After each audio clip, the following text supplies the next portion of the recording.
उठुनी धान तातिले चाषी नुआपड़ा दर्लीमुंडा धान मंडी 15 दिन हेब उठुनी चाषींकर धान मंडी धान उठु नथुबारु नुआपड़ा बरगढ़ बिजू एक्सप्रेसवे रास्ता को बंद करिसेंती चाषी रास्ता अवरोध करिथिबा चाषींकर गोटिए दाबी मंडी धान उठिले चाषी प्रतिवाद रु हटिबे नचेत चका जाम करिदेबे चाषी बिजू एक्सप्रेसवे को बंद करिथिबारु अनेक गाड़ी रास्ता रे अटकी रहिसेंती।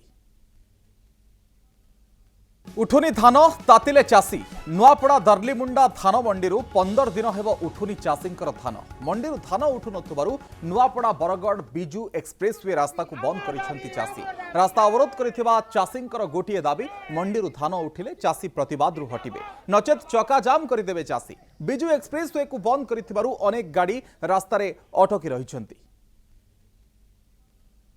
उठुनी धान तातिले चाषी नुआपड़ा दर्लीमुंडा धान मंडी 15 दिन हेब उठुनी चाषींकर धान मंडी धान उठु नथुबारु नुआपड़ा बरगढ़ बिजू एक्सप्रेसवे रास्ता को बंद करिसेंती चाषी रास्ता अवरोध करिथिबा चाषींकर गोटिए दाबी मंडी धान उठिले चाषी प्रतिवाद रु हटिबे नचेत चका जाम करिदेबे चाषी बिजू एक्सप्रेसवे को बंद करिथिबारु अनेक गाड़ी रास्ता रे अटकी रहिसेंती।